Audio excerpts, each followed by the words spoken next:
Hello po mga katita Saning, welcome back po sa aking channel.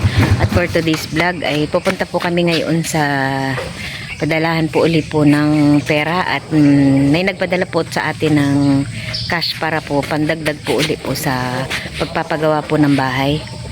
Kaya po kami po ay pupunta po ng bayan. Mahal kita, ma. Ayan na naman si Ken Ken. Siyempre, sama na naman.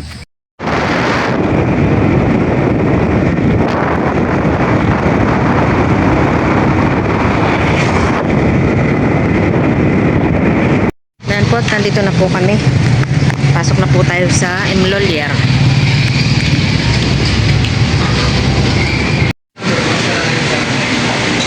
Wait lang po tayo muna.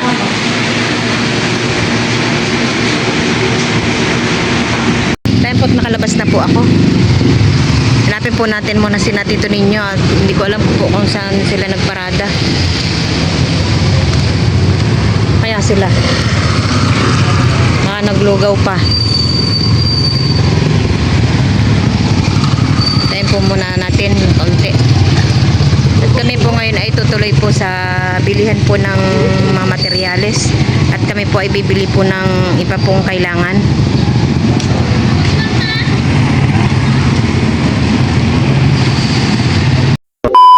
Na po kami sa hardware.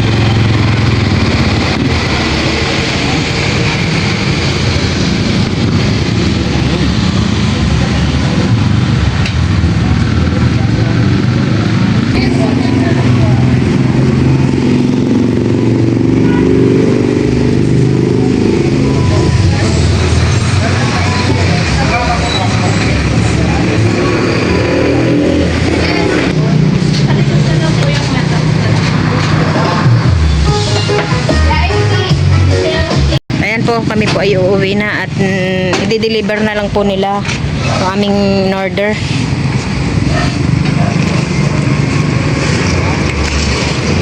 Kailangan talaga may pagpipura. Oo. Pag may bago ka, Pasko na. Doon na akin si Santa Claus nakatayo na.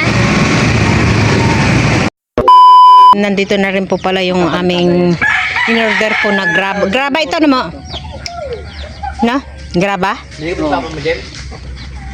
Umalis po kami ni Tito Ninyo po kanina at pagbalik po namin ay nandito na po pala yung aming in-order na graba. Bigyan sila naman ka. Papa mo, sinatay, bigyan natin. Nandito na rin po yung semento. Bali 10 bag po itong binili po namin. Kasi pagka pag marami na po ang kukuhanin natin baka pag natagalan pa po ang gawa baka tumigas po. Kaya ito lang po muna yung aming binili. At ayan po dito po sa pinakang kwarto po namin ay dinadagdagan po ni Tito Dio ng isang patong po na hollow blocks. At para po magpantay na. Bukas pa po pala yata ito malalagyan ng biga. Bukas pa na! sige na tayo. Sabi niya. Hindi pa. Hindi, walang pasok yung bukas eh.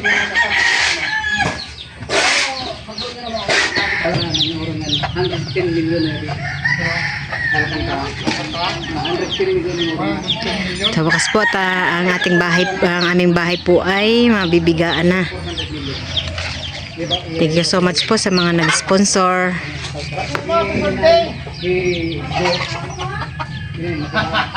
Bali, dalawa po pala silang gumagawa. Si Tito Deo po at saka si Manong Intoy. Si Manong Intoy po yung pinakang labor po ni Dio. Kilo. Ay, yung duro? Ay, sabi mo, tiga. Kapilin na niso niya rin.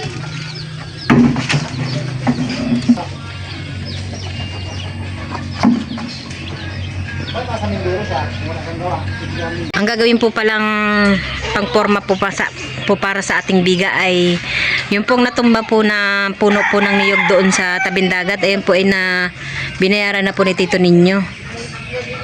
At yun po ay papatistis na lang po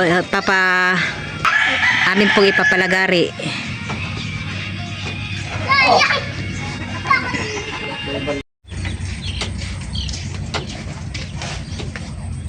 Gandang tanghali po sa inyong lahat.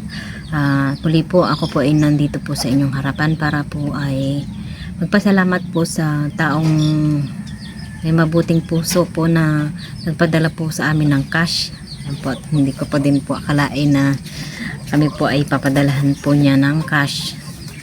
At nagpapasalamat po ako kay Mother and Uning Vlog. Siya po ay nagpadala po sa amin ng 8,145. Iyon daw po ay pang dagdag daw po sa pampagawa po ng aming bahay. Maraming salamat po, Mother. Kaya po tayo nakabili po kanina ng 10 sako po ng semento at kalating truck po ng graba. Yun po yung gagamitin po natin na pang lalagay po ng biga.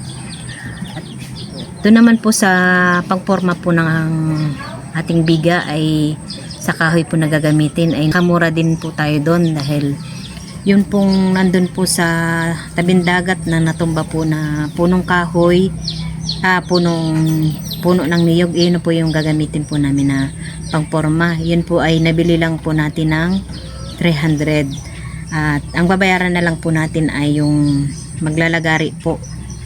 Bali bukas daw po available po yung maglalagari, kaya bukas po linggo siya po daw ay pupunta daw po dito sa bahay. Hindi ko lang po alam kung magkano, mga baka 500 po ang babayad po natin doon. Doon po sa pinadala po ni Ma'am Carol at Sir Alex ay nakabili naman po tayo ng mga bakal po para po sa ating pangbiga at mga alambre. Yan po, at kailangan po din natin ng alambre. Taos puso po ako nagpapasalamat po sa inyo, Mother and Uning Vlog from London, at kay Sir Alex at Ma'am Carol from California.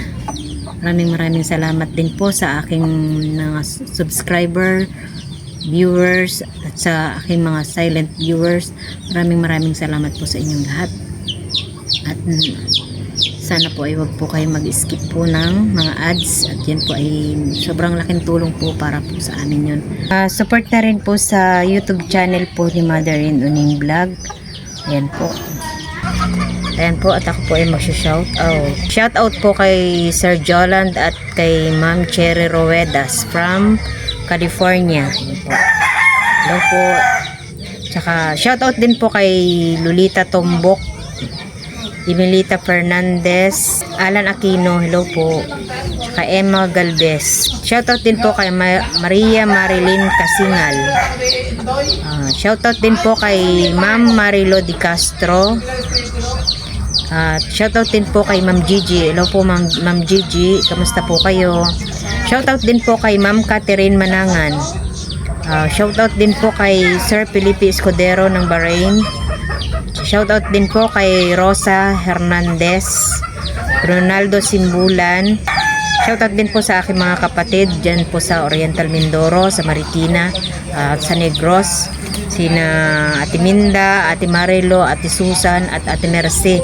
Meron din po sa mga kuya ko, Kuya Benji at Kuya Warley dyan po sa Maynila. Shoutout din po sa aking mga pamangkin, si Jessa Reyes at saka kay Brian, saka kay Jelly. Yan po. Dyan po din po sa Mindoro, yung mga pamangkin ko din po dyan, yung mga anak po natin Merce, hindi ko na iisa-isahin. Shoutout din po kay Sinaida Alina from Taguig and Bicol. Shoutout din po kay Marilo Di Castro. Shoutout din po kay Ranel Tabang. Shoutout din po kay Margarita Garcia.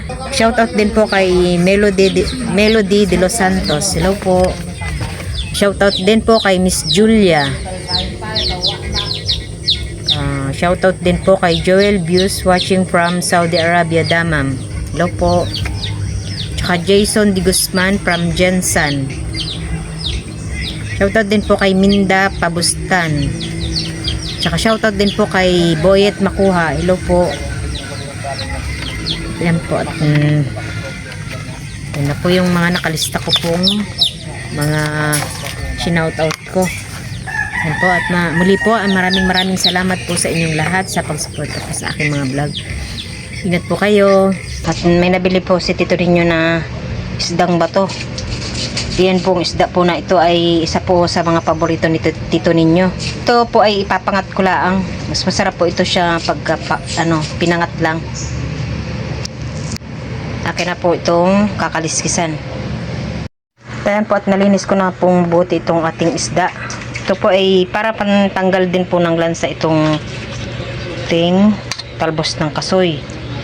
Mas sarap po sana kung pag marami, kaso ikakaunti lang po yung nakuha ni Tito Ninyo.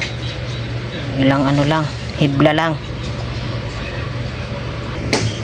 Nilagyan ko na rin po ito ng sibuyas at saka isang pirasong ano lang para hindi po masyadong maasim. Isang pirasong sampalok. Nilagyan ko na rin po ito ng asin at saka betchin at unting tubig.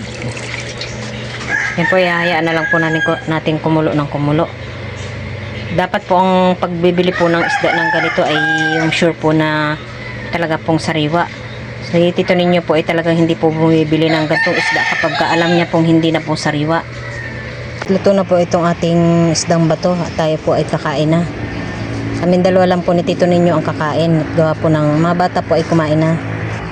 Pinirito ko na rin po itong isang talong at saka itong talbos po ng kamote. Ako po ay kumuha sa likod.